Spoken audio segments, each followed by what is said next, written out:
Salmo 137. Vocês podem permanecer assentados enquanto eu procedo à leitura desse texto. Salmo 137. Às margens dos rios da Babilônia, nós nos assentávamos e chorávamos, lembrando-nos de Sião. Nos salgueiros que lá haviam, nós pendurávamos as nossas harpas, pois aqueles que nos levaram cativos nos pediam canções, e os nossos opressores que fôssemos alegres, dizendo: entoai-nos algum dos cânticos de Sião. Como, porém, haveríamos de entoar o canto do Senhor em terra estranha? Se eu de ti me esquecer, ó Jerusalém, que se resseque a minha mão direita, apegue-se-me a língua ao paladar, se me não lembrar de ti, se não preferir eu, Jerusalém, a minha maior alegria. Contra os filhos de Edom, lembra-te, Senhor, do dia de Jerusalém, pois diziam: arrasai, arrasai-a até aos fundamentos, filho da Babilônia, que hás de ser destruída. Feliz aquele que te der o pago do mal que nos fizeste. Feliz aquele que pegar teus filhos e esmagá-los contra a pedra. Vamos orar. Pai, o nosso coração é posto diante da tua palavra, e nós queremos nos aproximar dela com temor. O Senhor disse que nós que somos maus sabemos dar boas dádivas aos nossos filhos, e que quanto mais o Senhor daria o Espírito Santo àqueles que lhe obedissem. E o que nós estamos pedindo agora, Pai, é mais do teu Espírito, mais da tua unção, mais do teu poder, mais do consolador, mais do animador, mais do fogo, mais do teu calor, mais da presença do teu Espírito, de tal maneira que ela esteja invadindo não apenas o nosso ser, o nosso interior, o nosso coração, mas esteja tomando todo esse templo, toda essa casa, todo esse lugar, esteja cheio do teu Espírito, de maneira que todo espírito contrário bata em retirada, saia daqui, porque a presença do Senhor enche de glória as nossas vidas e os nossos corações. Fala ao nosso coração com poder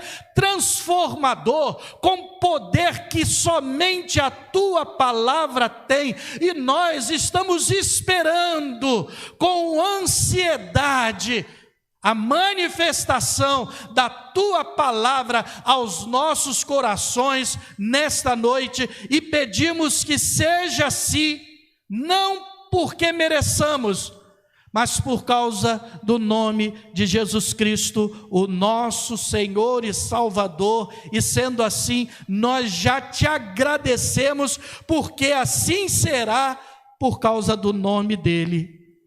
Amém. Amém. Meus irmãos, esse salmo não tem aí a designação do seu autor. Nós desconhecemos o autor, o escritor desse salmo. Fontes rabínicas atribuem a autoria desse salmo ao profeta Jeremias. E a versão da Septuaginta diz que esse salmo foi uma inscrição de Jeremias quando estava no cativeiro babilônico para Davi. Jeremias, teria escrito este salmo para Davi do cativeiro babilônico, mas isso é incerto. O que é certo é que não se sabe quem de fato foi o autor desse salmo. Mas o que nós podemos perceber é que o autor desse salmo não fala da experiência dele, não fala daquilo que ele viveu, mas ele toma a palavra do povo, ele fala em nome do povo, ele fala em nome de todos, ele diz: às margens dos rios da Babilônia, nós nos assentávamos, não era eu me assentava, eu chorava, não, era nós nos assentávamos e nós chorávamos, lembrando-nos de Sião. Ele não está usando aí nesse nós aquilo que a gramática, o português, chama de plural majestático. Ou seja, quando eu estou aqui, eu digo, é um prazer para nós estarmos aqui nesta noite. Mas quem está falando sou eu. Aliás, eu poderia até falar, é um prazer para nós estar aqui nesta noite, porque de acordo com a concordância nesse plural, isso seria possível.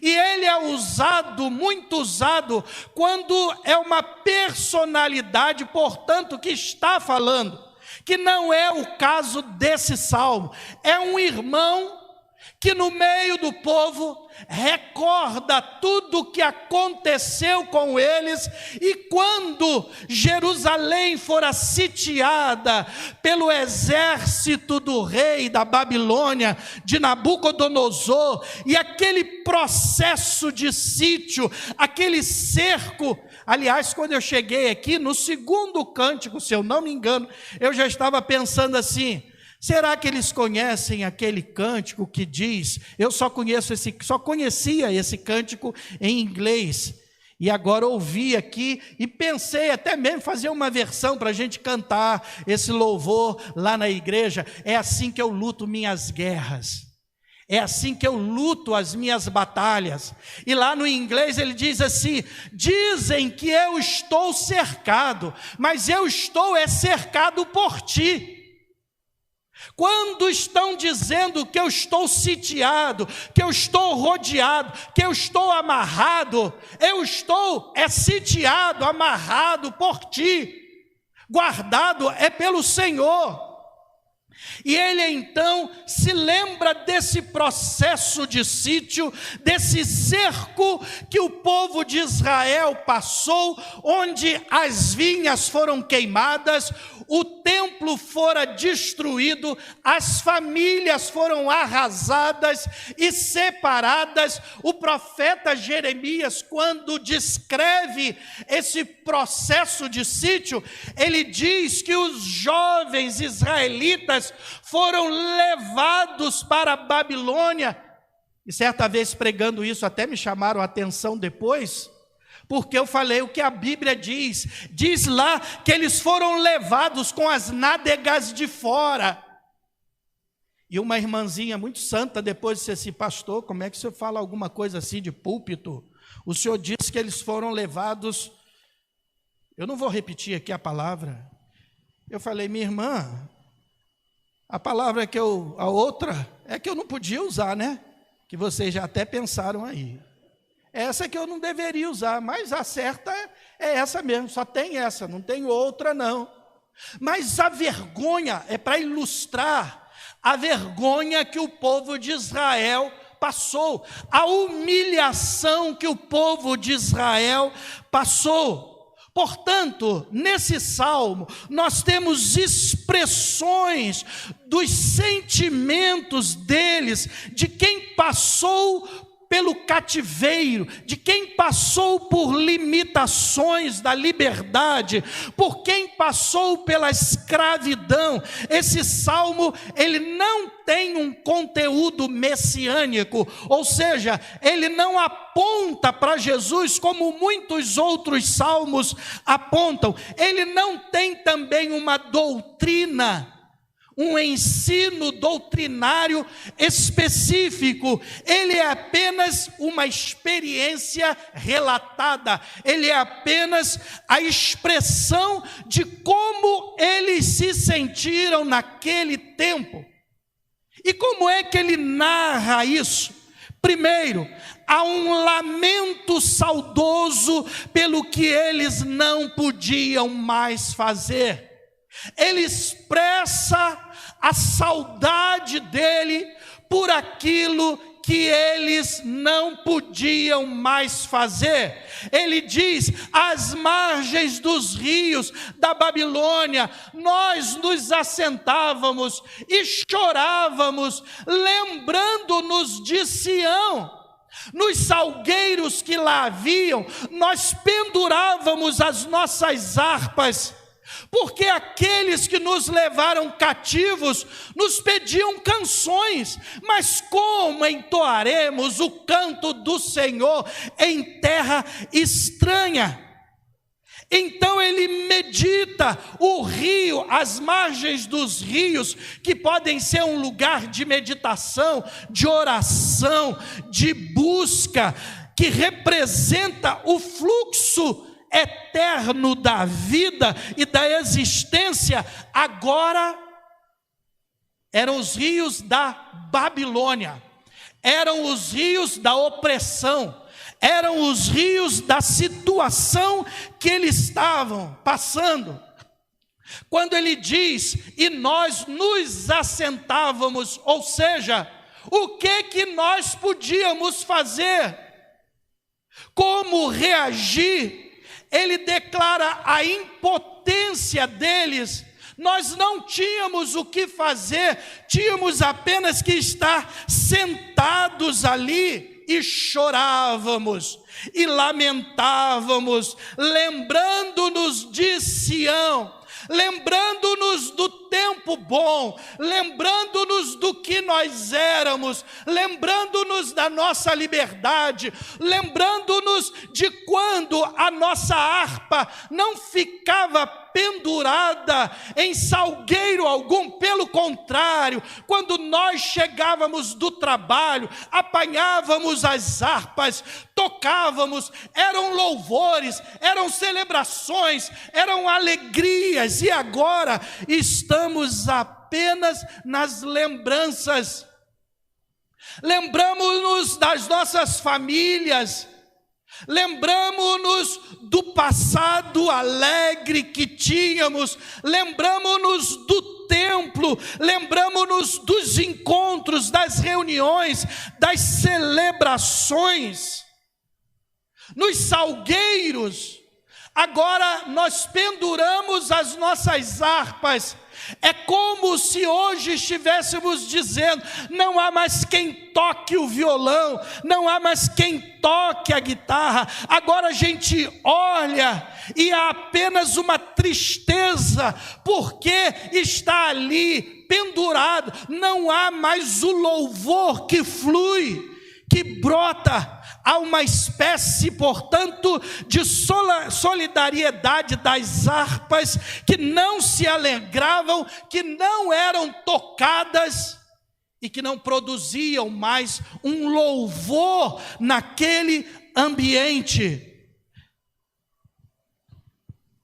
E tem mais: aqueles que nos levaram cativos nos pediam canções. Aqueles que nos maltrataram pediam que nós fôssemos alegres. Aqueles que nos cercaram olhavam para nós e diziam para nós: cantem um daqueles louvores de vocês, daqueles cânticos lá de Sião, da terra de vocês. Cantem um louvor para nós. Pediam que fôssemos alegres, mas eles responderam: como entoar o canto do Senhor em terra estranha? Como? Era um pedido de escárnio, de zombaria, era um insulto e de piadas, de tolices feitas contra eles. É quando você vive por momentos tão difíceis, tão cercado por montanhas e circunstâncias, que olham para você e zombam de você e querem fazer graça com a sua cara, querem perturbar você, escarnecer você. Alguém que sabe o que você está passando e vem e diz para você: não era você que dizia que o seu Deus pode tudo? Não era você que dizia que Deus pode fazer todas as coisas? Não era você que dançava lá nas suas celebrações, se alegrando na presença do Senhor? Canta agora aqui, louva o Senhor, aquele seu Deus aqui, canta agora diante dessa circunstância. E eles diziam: como? Como entoaríamos o canto do Senhor em terra estranha? Portanto, há também uma recusa, em segundo lugar, de se adaptar ao cativeiro, esquecendo-se das raízes. Eu vou repetir isso. Recuse-se a se adaptar ao cativeiro, lembrando-se das raízes que você já tem, das raízes que já estão plantadas e solidificadas no seu coração, em você. Recuse-se a se alegrar em terra estranha, em momento estranho, porque você tem raízes, porque você sabe quem você é. Nesse tempo, não esqueça de Jerusalém. É como eu pudesse dizer para vocês, nesse tempo também, não se esqueçam dos irmãos às margens dos rios da Babilônia. Nós éramos um corpo só, um grupo só, todos nós fazíamos isto. Não se esqueça da sua igreja, não se esqueça dos seus irmãos. Ele diz: como, porém, haveríamos de entoar o canto do Senhor em terra estranha, se eu de ti me esquecer, ó Jerusalém, que se me resseque a mão direita, apegue-se-me a língua ao paladar, se me não preferir a ti, ó Jerusalém, a minha maior alegria. Agora preste atenção em algo precioso que ele nos diz aí. Como haveríamos de entoar o canto? Qual canto? O canto do Senhor. Você pode repetir essa frase comigo? Como esquecer o canto do Senhor? Vamos juntos. Como esquecer o canto do Senhor? Outra vez. Esquecer o canto do Senhor. Só os homens. Como esquecer o canto do Senhor? As mulheres. Todos nós, bem forte. Como esquecer o canto do forte? Como esquecer o canto do Senhor? O canto é o do Senhor. E o canto do Senhor não é o meu cântico, não é o canto que eu gosto, não é o canto que você fez, é o canto do Senhor. E o canto do Senhor é aquele que brota em qualquer circunstância, é aquele que vem, que vaza, que extravasa, que mesmo com o choro e com as lágrimas, ele vai permanecer sendo entoado, porque o canto do Senhor não é apenas aquele que sai dos meus lábios, mas é aquele que a minha alma canta, grita ao Senhor. Não é o nosso canto ao Senhor, é o canto do Senhor. Eu não vou me esquecer de ti, ó Jerusalém. Vocês precisam dizer nesses dias e nesses tempos: eu não vou esquecer da minha igreja, eu não vou esquecer da minha tapera, eu não vou esquecer dos meus irmãos. Eu vou entoar o canto, é o do Senhor, diante dos meus inimigos, diante das circunstâncias, diante daqueles que zombam de mim e me pedem uma canção. Eu vou continuar entoando, não o nosso canto, mas o canto do Senhor estará em mim. Eu vou preferir Jerusalém, a minha maior alegria, a qualquer outra alegria que pudesse ser colocada diante de mim. Eu afirmo que eu prefiro Jerusalém, eu afirmo que eu prefiro Tapera. Eu não quero saber do Turf Clube, eu não quero saber de outra igreja qualquer. A minha raiz está aqui. Como? Ele pergunta: como entoaríamos o canto do Senhor? E aí ele vai para um protesto, um desabafo tremendo de ira e de ódio.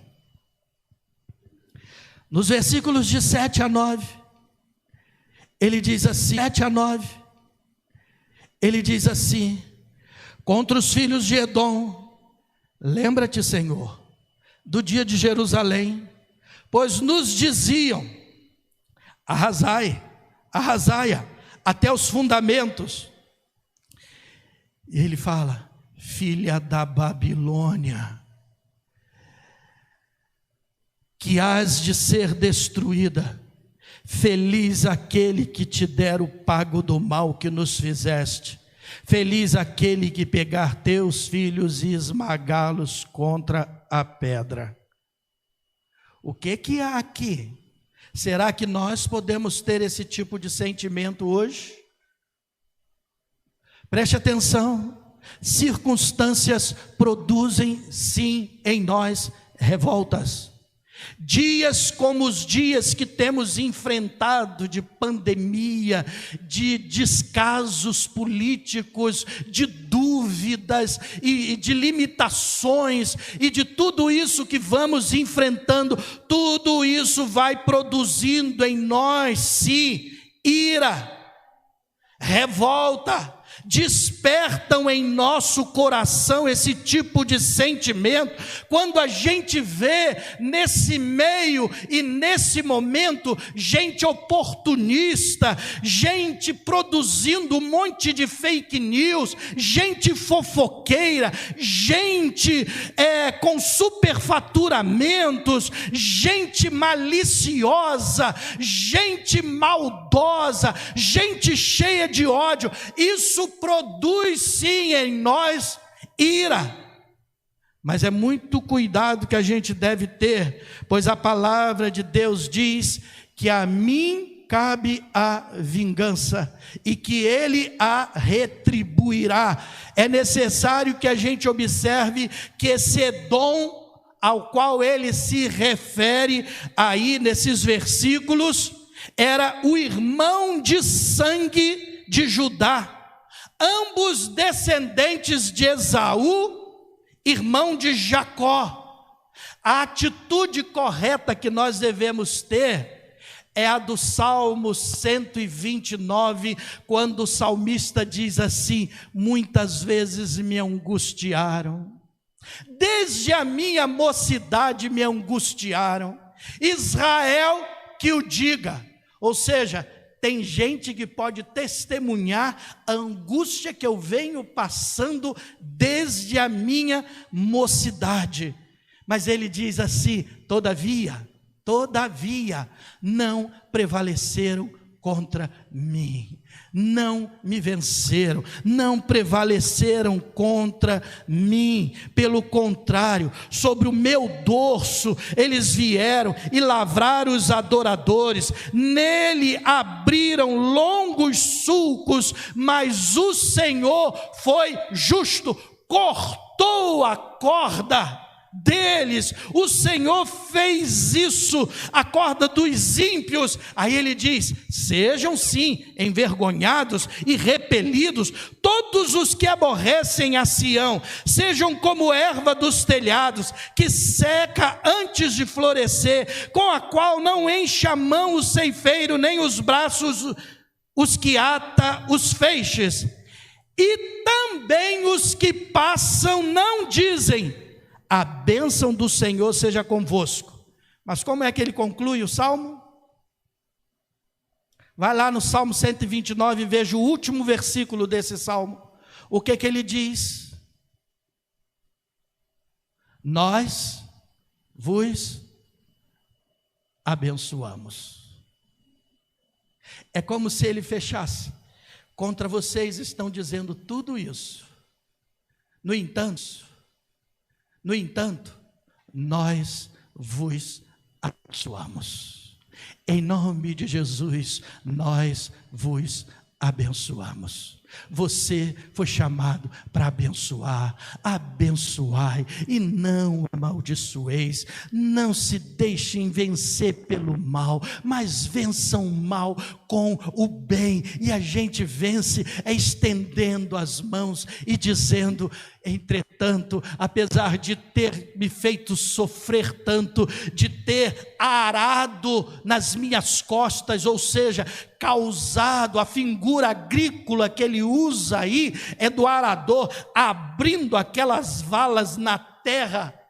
Ele sente como se o arado tivesse passado pelas costas dele.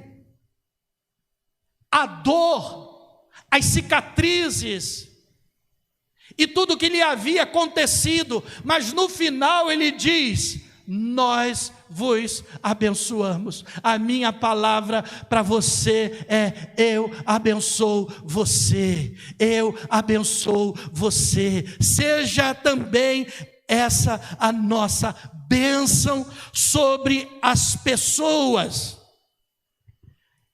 E o que nós podemos aprender com esse salmo?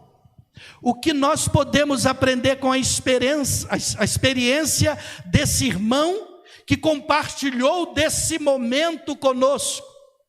Primeiro, vai passar. Vai passar. Vai passar. Vai passar. Em nome de Jesus. Eu gostaria que o seu coração pudesse ouvir, para qualquer circunstância contrária que você esteja passando, lá no seu interior, o Espírito Santo ministra a você que vai passar, vai passar. Eu não sei quanto tempo ainda pode durar, mas a palavra, a profecia para a sua vida, para a igreja, para cada um de nós vai passar. Esse salmo é um salmo de recordação, é um salmo de lembrança. Às margens dos rios da Babilônia, nós nos assentávamos, mas não nos assentamos mais. Era como era lá, mas agora já não é mais assim, porque passou, demorou, mas passou. Meus irmãos, o tempo de cativeiro deles no Egito foi muito maior. Os estudiosos dizem que eles devem ter passado cerca de 270 anos no Egito escravizados. Alguns chegam a falar que o tempo vivido por Israel no Egito foi de 400 anos. E eles passaram na Babilônia, no cativeiro babilônico, 70 anos. Agora preste atenção. Quando eles estavam no Egito, quem eles eram? Quem? Quando eu vinha para cá, eu perguntei ao meu filho, logo quando nós estávamos chegando aqui, eu perguntei para ele: você conhece a igreja de Tapera? Ele disse: conheço, mas eu vim aqui há muitos anos, muito. Falei: então você não conhece a igreja de Tapera. É outra igreja. É outra igreja. No Egito, eles não tinham nome, eles não eram Jerusalém, eles não eram Israel. Agora na Babilônia, eles tinham um nome, eles tinham uma nacionalidade, eles eram o povo escolhido de Deus, e era por isso que os opressores caçoavam deles e diziam: vocês não têm o Deus mais forte? Como que o Deus de vocês perdeu a guerra? Perdeu a batalha? Como que vocês explicam o estado de vocês aqui, esse cativeiro? Cantem para a gente. Mas preste atenção, você precisa se lembrar de onde você veio, por onde você passou, olhar para o futuro e disse: aquele que me tirou de lá vai me tirar daqui, e se me levou até aqui, ele vai me levar muito mais além. Ele faz isso porque ele tem algo ainda muito mais além. Eu não vou parar. Aí você tem que ir para o Salmo 126, que diz: quando o Senhor restaurou a sorte de Sião, nós ficamos como quem sonha. Você sabe como é ficar como quem sonha? Será que algum dia você já ficou como quem sonha? Mas será que quando você ficou como quem sonha, alguém veio e deu um tabefe na sua cara tão bem dado, que você jamais consegue sequer se lembrar do que é sonhar? Mas eles ficaram como quem sonha, de tal forma que as outras nações olhavam para eles e diziam: grandes coisas o Senhor tem feito por eles, é por isso que eles estão alegres. E aí eles diziam: com efeito, grandes coisas tem feito o Senhor por nós, por isso estamos alegres. Mas se você observar, esse salmo tem dois tempos. Quando o Senhor restaurou, passado. Quando o Senhor fez, passado. E agora ele chega e diz: restaura, Senhor, a nossa sorte, presente. Restaura agora a nossa sorte, como as torrentes do Negueb, como o milagre que acontece lá no Monte Hermon, quando aquela geleira é derretida e aquelas sementes secas escondidas naquele deserto árido, ao serem embebecidas por aquelas águas, elas voltam à vida, e a vida nasce no deserto. Senhor, restaura. Quando? Restaura, pode ser agora, pode ser amanhã, pode ser depois, mas restaura. E restaura significa a qualquer momento, a qualquer hora pode acontecer o milagre, mas enquanto ele não acontecer, eu vou sair andando e chorando, mas semeando. Sabe o que isso significa? Eu vou continuar discipulando, eu vou continuar evangelizando, eu vou continuar lançando a semente com lágrimas, regando com as minhas lágrimas. Eu tenho, portanto, nessa realidade do meu presente, olhar para ele, encará-lo e dizer: você não vai me derrotar. Eu ainda posso andar e posso chorar, e se eu andar de cabeça baixa e o meu choro cair dos meus olhos, eles vão cair, minhas lágrimas vão cair em covas cheias de sementes que hão de brotar, porque foram regadas com lágrimas. E a promessa é que eu voltarei, não mais chorando, eu voltarei com júbilo, com alegria, trazendo feixes. Portanto, qual será o seu testemunho nesse tempo? Você pode dizer que não se entregou aos prazeres das limitações desse tempo de pandemia, não se acomodou. Você pode dizer que você não entoou cânticos estranhos, mas que o canto do Senhor continuou ardendo em seu coração. Em último lugar, você está preparado para encarar com honra o que vem pela frente?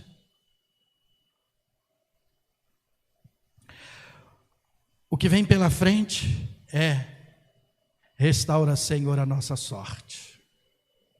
Restaura, Senhor, a nossa sorte. Seja essa a sua oração todos os dias. Restaura, Senhor, a nossa sorte. Hoje vai ser mais um dia em que eu vou sair andando e chorando e semeando. Senhor, a qualquer momento, manda chuva, mas se o Senhor não mandar agora, eu vou regar com as minhas lágrimas, porque os que com lágrimas semeiam, com júbilo ceifarão. Quem sai andando e chorando enquanto semeia, voltará com júbilo, trazendo os seus feixes. Sabe o que isso significa? Vocês não chegaram nem aqui ainda. Lembra daquele louvor? Eu vou crescer, eu vou crescer, crescer, crescer, crescer, crescer para Jesus. E vocês vão, ó. Tem um mais alto aí do que eu? Sabe por quê? Porque vocês podem ter quando o Senhor restaurou, nós ficamos assim, mas vocês ainda têm uma promessa de: restaura, Senhor, a nossa sorte hoje. Eu quero encarar com coragem, ainda que eu tenha que andar e chorar e semear, chorando, eu vou voltar com feixes. Ainda tem muitos feixes para serem colhidos. Não creiam naqueles que pedem canções em zombaria de vocês. Cantem, entoem o louvor ao Senhor. Lembre-se também, você não está em terra estranha, você está na sua igreja, você está com os seus irmãos, você está na casa do Senhor. Abra os seus lábios para bendizer ao Senhor com júbilo, para profetizar com júbilo tudo aquilo que o Senhor prometeu que fará pela sua vida. As circunstâncias projetam em nós sim ira. Irai-vos, mas não pequeis. Não deis lugar ao diabo. Pelo contrário, façam como Abacuque fez. Todavia, eu me alegrarei no Senhor e exultarei no Deus da minha salvação. Os meus pés Ele ainda fará altaneiros como os da corça. Eu ainda vou sair por aí pulando, eu já posso pular como a corça, como o cabrito cheio de vida, alimentado pelo Espírito do Senhor. Eu creio nisso, você pode crer nisso. Agora o inimigo vai tentar zombar de você, dizer que não, já era, acabou, não tem mais jeito. Mas há uma voz que diz assim: Aquele que espera no Senhor renovará as suas forças, correrá e não se cansará, caminhará e não se fatigará. Ele vai voar como águias, e como águia ele será, porque esperou no Senhor. Esse é o Deus. Se você ler esse texto de Isaías, você vai ver que antes Deus dá assim uma demonstração de quem Ele é. Ele começa a fazer perguntas ao salmista: quem fez isso? Quem contou as estrelas? Quem chama as estrelas? Quem põe na palma da mão as águas de todos os oceanos? Quem pesa as montanhas em balança de precisão? Quem? Quem é que tem o controle sobre todas as nações? Quem é que colocou o Trump e tirou o Trump e botou o Biden? Quem é? Quem que fez isso? Quem é que continua governando todas as coisas? E aí Isaías olha e diz assim: no ano da morte do rei Uzias, eu vi o Senhor assentado num alto e sublime trono. As vestes, as abas das suas vestes enchiam o templo.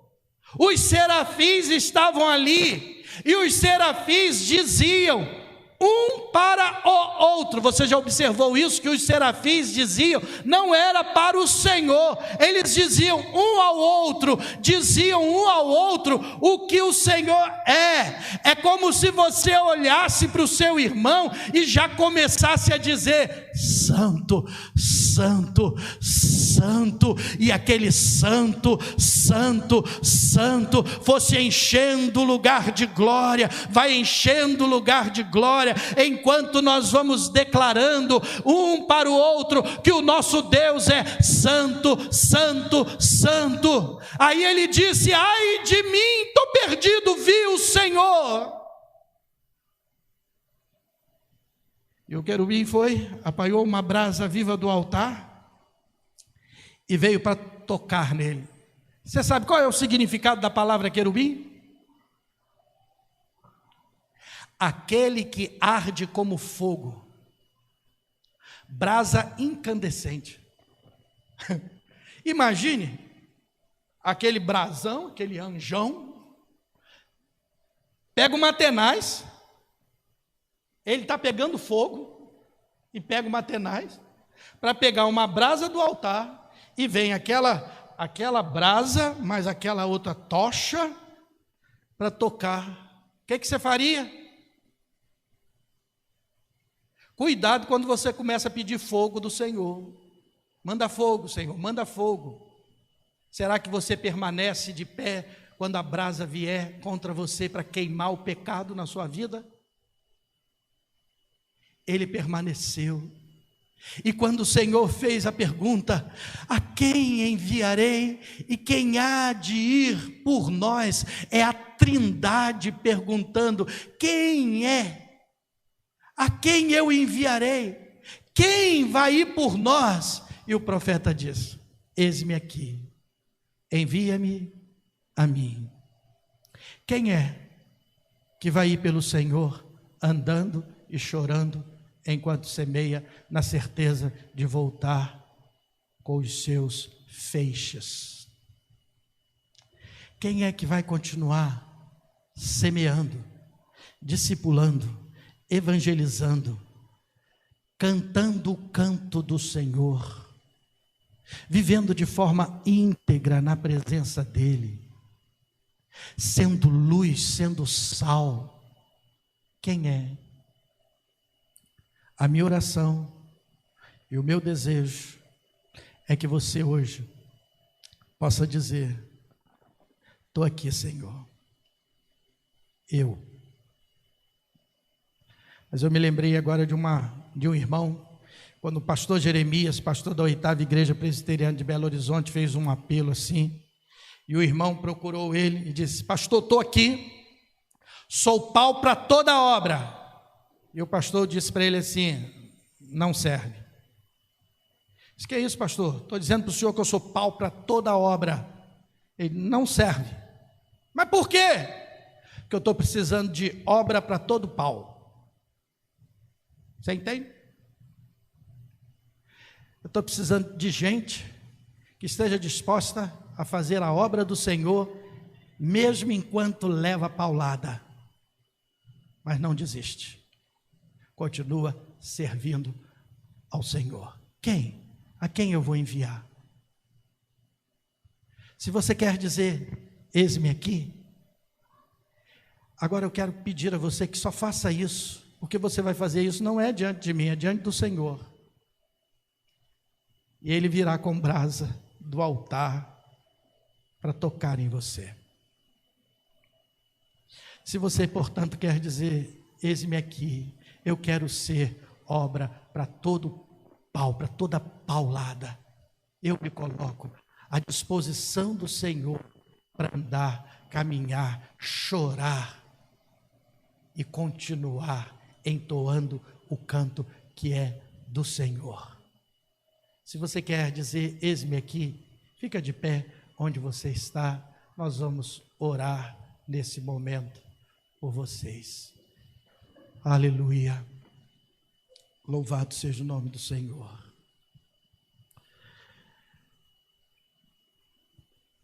Louvado seja o nome do Senhor.